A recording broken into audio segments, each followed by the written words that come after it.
Estamos aqui reunidos e unidos para juntos adorarmos a Deus, amém?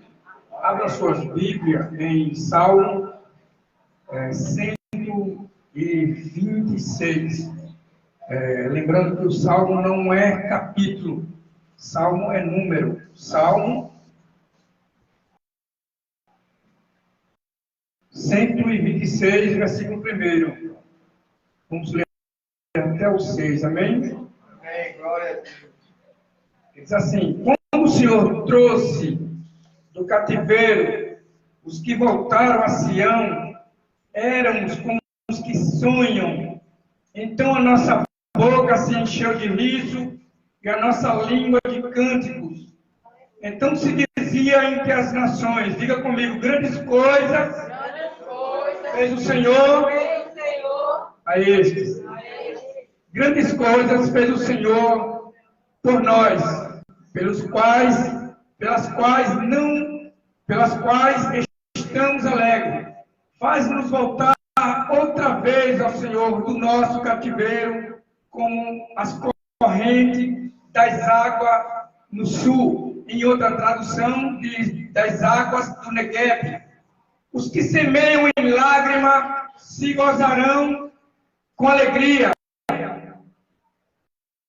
Seguirão com alegria aqueles que levam, vamos ler juntos, irmãos, aqueles que levam a preciosa semente, andando e chorando, voltará sem dúvida com alegria, trazendo consigo os seus molhos. Amém?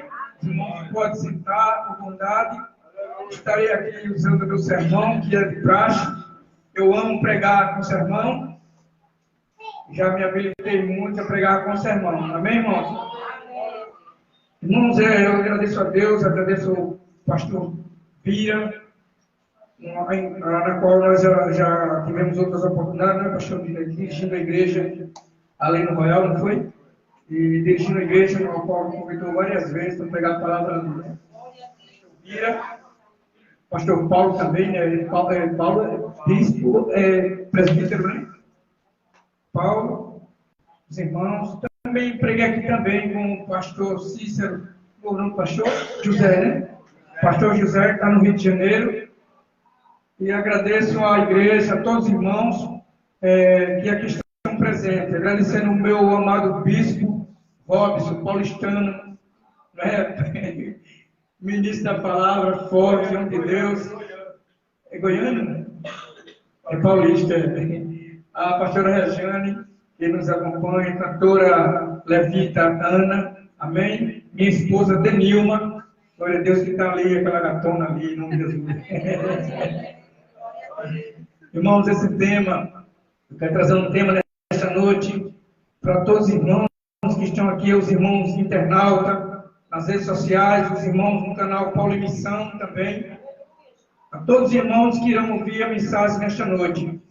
E a mensagem que eu quero dedicar com o tema, o impacto, diga assim comigo, o impacto da libertação. Como se trata de um culto de libertação, eu quero, com a ajuda de Deus, com a ajuda do Espírito Santo, me dedicar dentro desse tema. E o versículo que eu acabei de ler nesse instante, de Salmo, ele fora escrito após o exílio de Israel, porque o povo estava vivenciando a tão sonhada libertação após os 70 anos de cativeiro em Babilônia. Quem já ouviu falar da história de Israel no cativeiro de Babilônia? Aqui. 70 anos que Israel passou no cativeiro de Babilônia.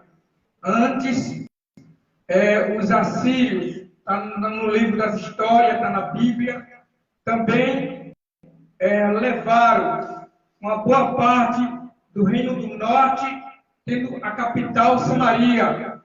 E mais tarde, Babilônia, Nabucodonosor, leva o restante do povo de Israel agora para o cativeiro. Agora não era mais os assírios que dominavam o poder bélico daquela época, e sim os babilônicos que dominavam. Então a história se completa aí, quando todos os profetas profetizaram que Israel passaria 70 anos no exílio em Babilônia. Então Israel, irmãos, ele agora está preso, está cativo em Babilônia. Então nós vemos uma nação mais tarde levada cativo, o restante, que é o reino do sul, tendo como capital a Jerusalém. Então nós vemos aqui a conclusão de todas as profecias, onde os profetas profetizaram que Israel iria ser levado cativo à Babilônia. Então esta é a situação do povo de Deus daquela época.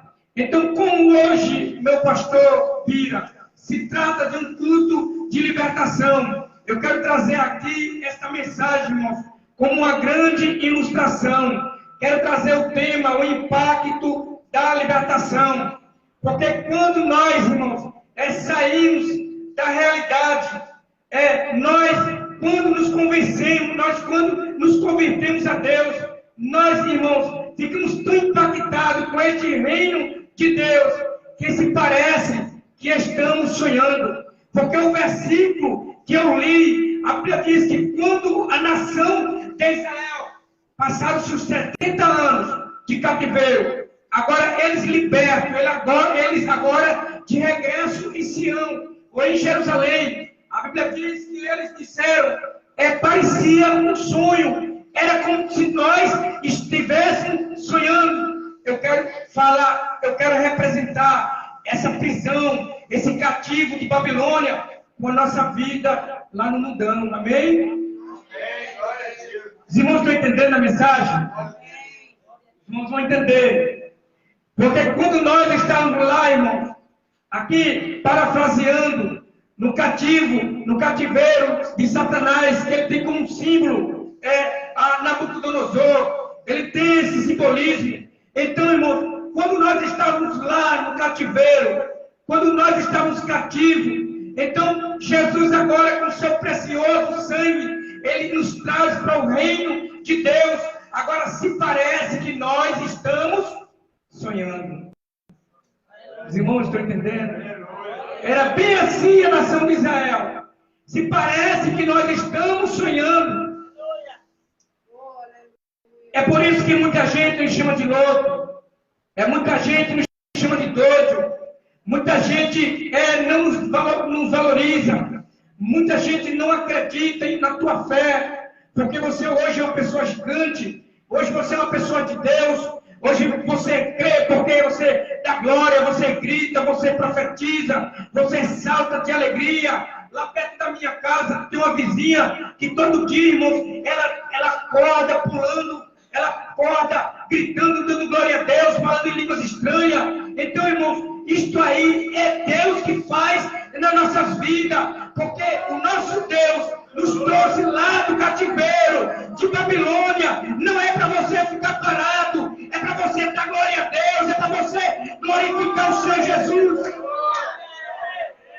Quando você estava lá no mundo, você ia lá para o jogo, lá para o Rei Pelé, você estava dando grito, gol, era tanta coisa. Você ia para o forró, você ia para a macumba, você passava a madrugada toda no carnaval, mas dentro da igreja você não dá glória ao Senhor Jesus. Se parece que nós estamos sonhando. Sabe por quê, igreja? Porque gerar de nós um sentimento forte, um sentimento de gratidão a Deus, um sentimento de adoração ao Senhor. Porque todo salvo em Jesus, todo crente em Jesus, ele tem esse sentimento. Porque ele é impactado com a glória de Deus. Ele tem esse sentimento da glória do Senhor. Porque é gerado nele alegria. Aquele crente vazio, aquele crente sem esperança, aquele crente sem fé, aquele crente sem paz, aquele crente sem nada, arrasado, agora chega na casa de Deus e de repente essa pessoa começa a se alegrar na presença do Senhor. João capítulo 9, a Bíblia diz que os verdadeiros adoradores adorarão ao Pai em espírito e verdade. Os verdadeiros adoradores adorarão ao Pai em espírito e em verdade. Isto aí, irmãos, é o impacto da salvação. Isto aí é o impacto da libertação que Deus fez nas nossas vidas. Amém? Você é uma mulher impactada pelo Espírito Santo de Deus. Você é um homem impactado pelo poder de Deus. Você é uma mulher tomada, usada pelo poder, pela unção do Espírito Santo. E a Bíblia diz que o Espírito de Deus está sobre nós. O Espírito Santo, ele me ungiu para profetizar. O Espírito Santo me ungiu para curar. O Espírito Santo me ungiu, igreja.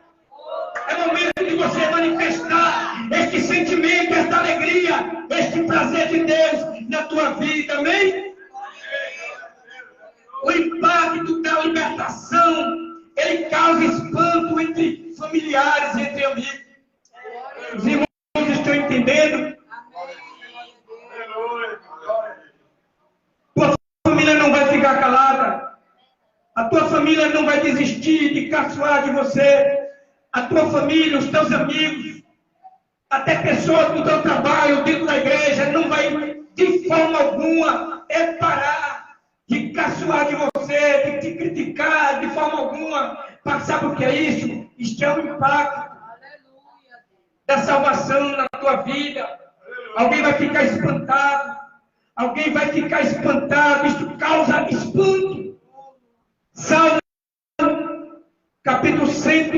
O versículo 123, 26, versículo 2, parte B.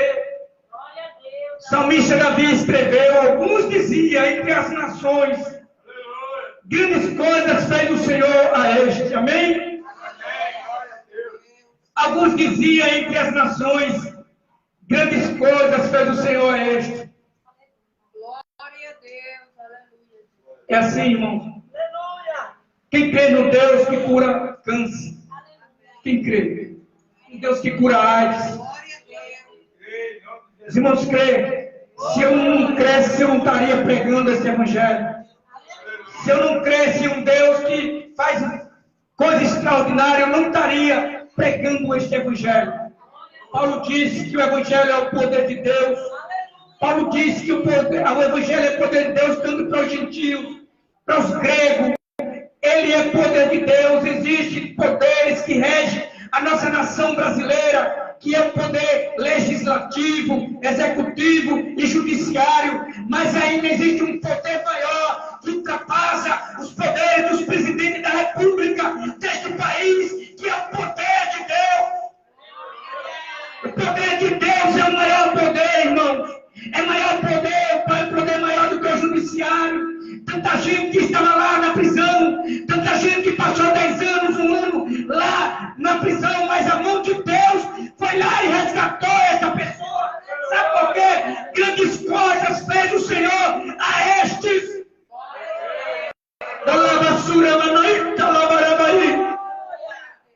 Aquele filho nas drogas, aquele esposo nas drogas, na cachaça, aquele filho que está na maconha, no tráfico, na bandidagem. É Deus que transforma, é Deus que muda, irmão. A sociedade não pode mudar, a polícia não pode mudar a vida espiritual de ninguém, o caráter de ninguém, mas eu conheço o evangelho que muda.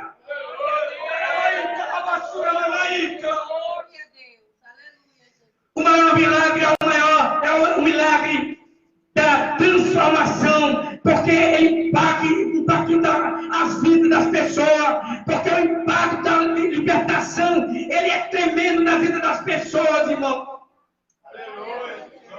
Muitos ficam sem entender e não acreditam a razão do trabalhar de Deus na minha e na tua vida, e não é para entender não. E não é para entender não. Porque você não deve a ninguém, você deve a Deus. Você deve ao Todo-Poderoso. Você não deve a macho de forma alguma aqui na face desta terra. Você deve ao Todo-Poderoso. Muitos não entendem, ficam doidos, ficam querendo entender o trabalhar de Deus na tua vida. Muito até diz assim, aquele rabugento que lá atrás não era nada, aquele rabugento rabugento que lá atrás não valia um saco de pipoca, aquele rabugento que nada, não prestava para nada. Irmãos, sabe o que significa? Que Deus pega o homem do futuro e coloca ele lá no meio dos príncipes e das princesas. Ninguém dá valor, não presta para nada, não presta para a sociedade, é a ovelha negra da família, mas aonde Deus vai lá, Deus muda a vida do homem. Se ele é tarado, Deus muda o tarado. Se ele é traficante, Deus muda o traficante. Se o homem não presta, é um homossexual, Deus vai lá e muda. Deus vai lá e muda, porque o poder pertence ao Senhor.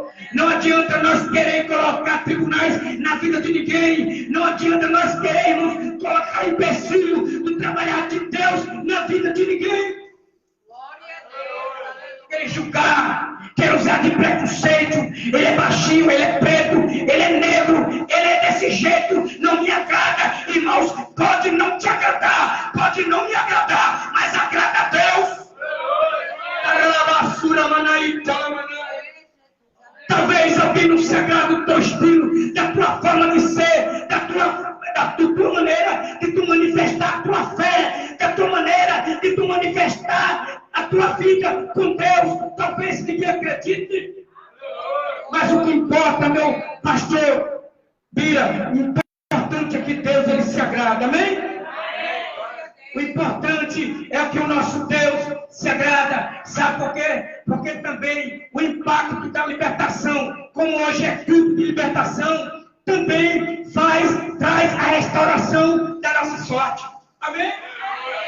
Eu não estou falando da mega da virada, de forma alguma. Eu não estou falando aqui da mega da virada, porque todo mundo quer ter sorte, todo mundo quer algo para ser bem de vida, mas eu estou falando de outro tipo de sorte que Deus faz nas nossas vidas. É algo que o ladrão da sorte não faz, é algo que a Mega Sena não faz, mas existe um Deus que faz nas nossas vidas. Amém? Deus ainda restaura a sorte de crente nesta noite. Você crê? Deus ainda restaura a sorte de crente nesta noite. A mensagem foi pregada aqui nesta noite, através do meu bispo, quando estava lá Lázaro, no estado de putrefação, podre há 4 dias, desenganado, sem esperança. Muitas das vezes, os nossos sonhos estão engavetados em uma tumba fedendo, não presta mais para nada. Aí Jesus aparece, meu bispo, e diz: eu sou a ressurreição e a vida, quem está morto viverá. O que foi que morreu na sua vida? Qual foi os projetos, qual foi os sonhos que morreram na sua vida? Talvez estão engravetados lá na tumba, fedendo. Talvez colocaram até uma pedra. Talvez alguém agora esqueceu, colocou lá uma pedra. Talvez seja um problema na justiça que está lá há tantos anos. Mas existe ainda um Deus que dá sorte. Amém? Ele traz, né, a restauração da nossa sorte. O povo de Israel estava lá em Babilônia há tantos anos, a nação de Israel. Passaram-se 70 anos. Passaram-se 70 anos. A Bíblia diz, a palavra de Deus vai nos dizer, que de repente, Deus usa um governador chamado Neemias, e aquele homem traz de regresso a nação de Israel, que estava lá cativa há 70 anos em Babilônia. Neemias capítulo 2, versículo 17. E Neemias começa agora a falar. E existiu um escriba que começou a escrever o que Neemias começou a falar. Porque sempre Deus vai usar alguém para escrever a tua história, crente. Talvez você pense que você está esquecido. Talvez você pense que não tem ninguém mais te dando valor. Mas tem alguém que está escrevendo a tua história. Tem alguém que escreve a nossa história, irmão. Alguém que quer apagar a nossa história. Colocar a nossa história lá na sujeira, no mar do esquecimento. Quer passar uma borracha na tua história. Alguém que quer mudar Alguém até que quer mudar a folha, quer mudar a história. Alguém escreve uma coisa tão linda, vem outro e passa borracha. Mas Deus usa o escriba. Deus usa alguém para escrever a história. Então Neemias começou a falar e ele disse, então, eu lhes disse, veja a situação da sorte de Jerusalém. Diga-se comigo, está em ruínas. As suas portas foram destruídas pelo fogo. Irmãos, o regresso do cativeiro. O povo ficou impactado com a terra abandonada e seus muros arruinados e suas portas queimadas. Os irmãos estão entendendo? Quantas das vezes a nossa história está desse jeito? As portas em ruínas.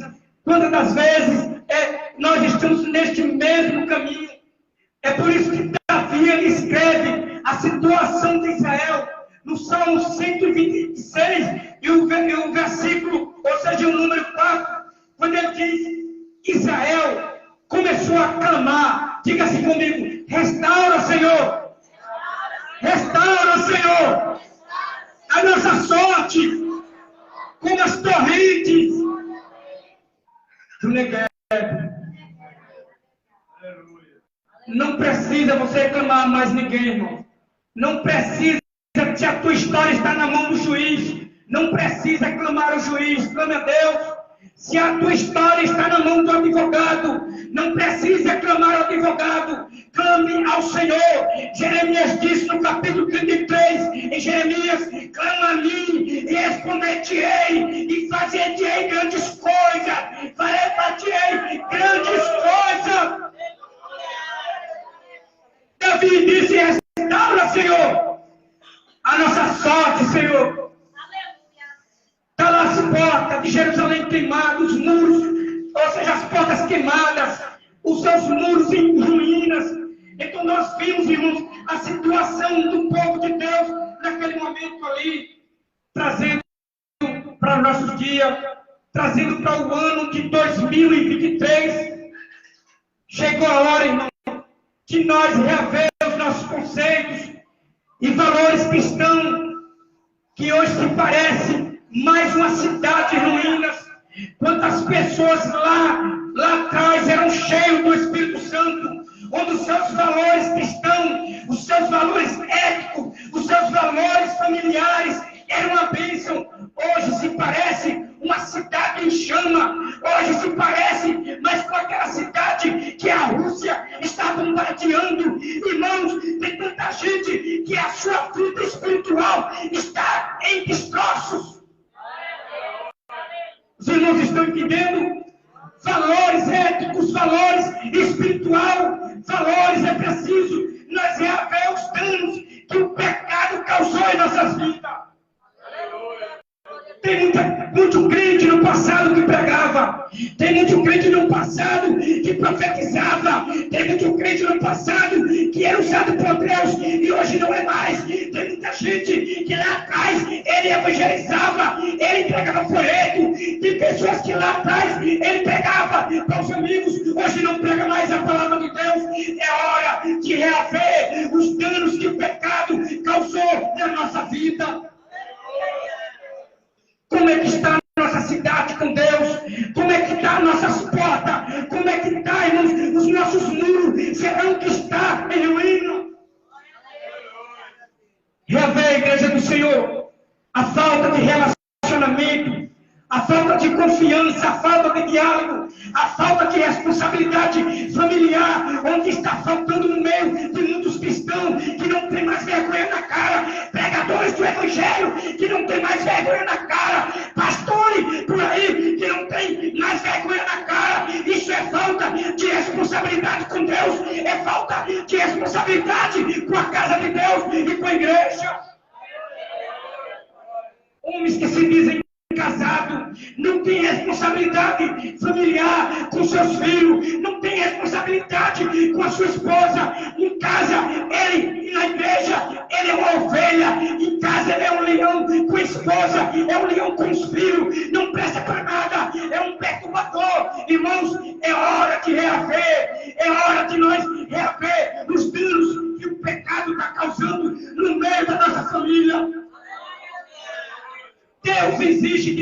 mais consciência. Deus exige de nós que nós voltemos ao primeiro amor.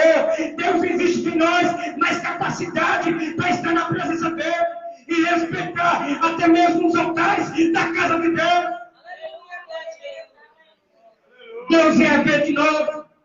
Apocalipse capítulo 2, versículo 4 ao 5, a Bíblia diz assim, olha, tenho porém contra ti que deixaste o teu primeiro amor. Lembra-te, pois, de onde caíste e arrepende, diga comigo, e pratica as primeiras obras.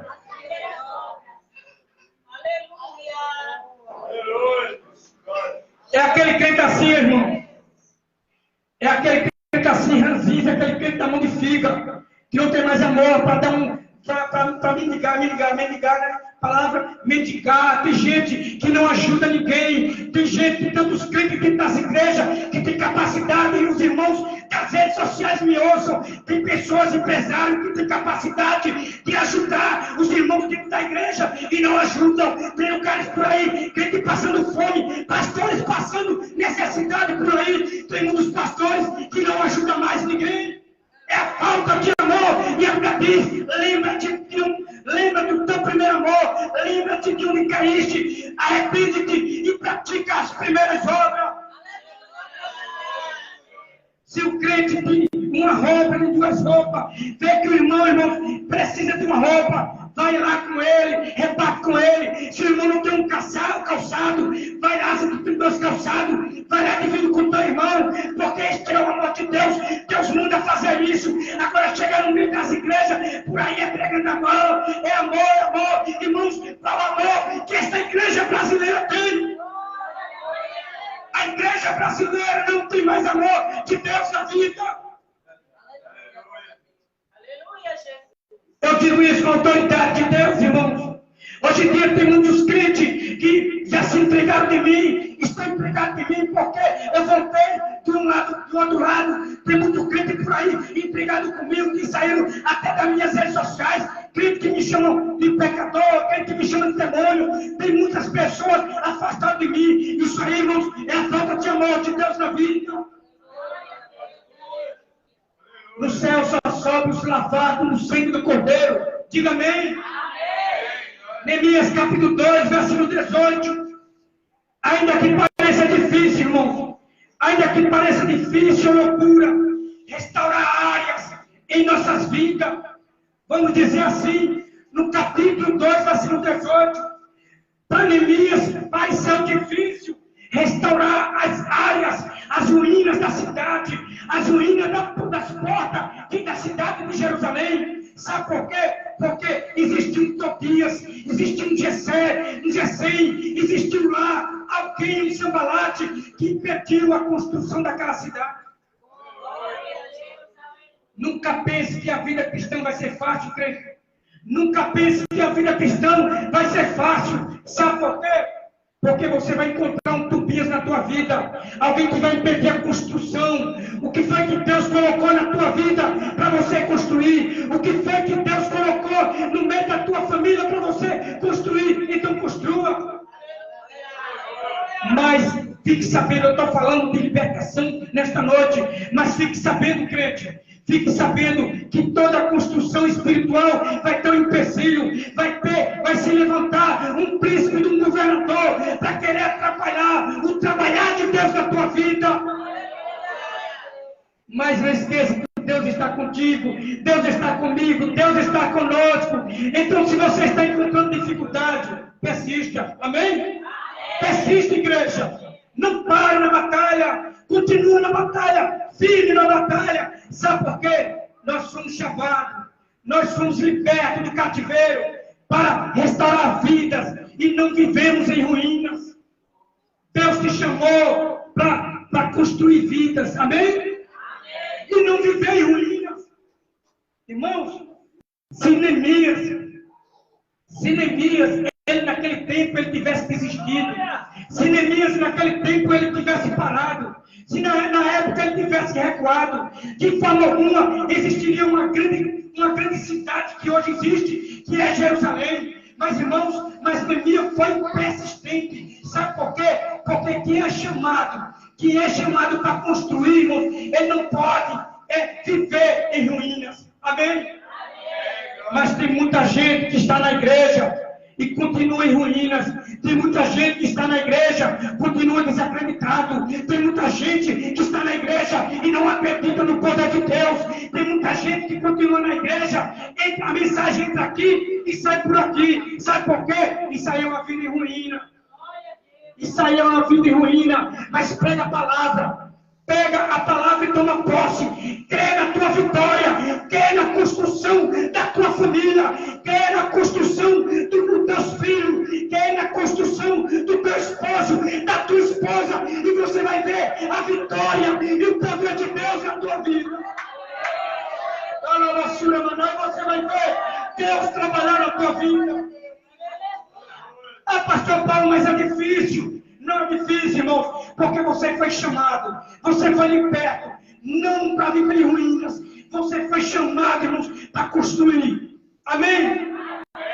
Eu estarei finalizando agora em nome de Jesus, mas quero deixar a outra mensagem, Salmo, versículo 20, 126 e o versículo 4. Quando Davi ele escreve, clama a Deus, quando Davi ele clama a Deus por restauração. Quando ele diz assim, olha, restaura, Senhor, nossas vidas. Diga assim comigo, como as torrentes do Negev. Mas pastor Paulo, eu até escrevi aqui, irmãos. Mas pastor Paulo, o que é o Negev? E o que é o Negev? A vitória, irmãos, está para quem clama a Deus. A vitória é para quem busca o Senhor. Porque se você não clamar, você não vai ver a vitória. Mas nós vimos aqui, Davi dizendo aqui, Senhor, restaura nossas vidas, Senhor. Restaura nossas vidas como as torrentes do Negev. Se os irmãos entrar no Google como eu entrei hoje, ou nas redes sociais, ou nos livros de história, você vai ver que o Negev é o nome do deserto. Com 7.250 quilômetros ao sul de Israel. Ou seja, no período de chuva, as águas são armazenadas em cima das montanhas. E a história nos diz que se expande, formando grandes torrentes e riachos. Eu estou falando do deserto do Negev, com 7.250 quilômetros. Irmãos, muitas vezes, a nossa vida também é esse Negev, é esse deserto. Mas a Bíblia diz que Davi ele clama, Senhor, restaura nossas vidas como as torrentes do Negev. Mas por que, irmãos, as torrentes do Negev? O Negev é um grande deserto que está ao sul de Israel e perto do Mar Morto. É um grande deserto.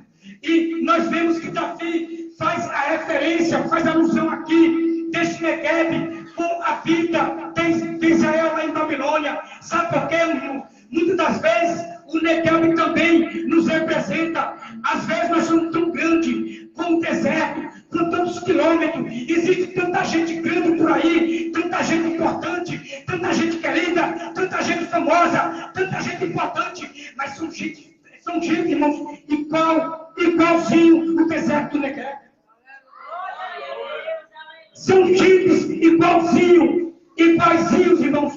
O deserto de Negev é grande, tem 30 quilômetros, é importante, é belo, é bonito, mas é preciso um período para que aquela chuva adentre aquele lugar, para que, irmãos, haja fertilidade naquele lugar, para que haja paz naquele lugar. Para que haja paz naquele lugar. Sabe por quê? Porque também esse Negev nos representa uma vida vazia, um deserto vazio.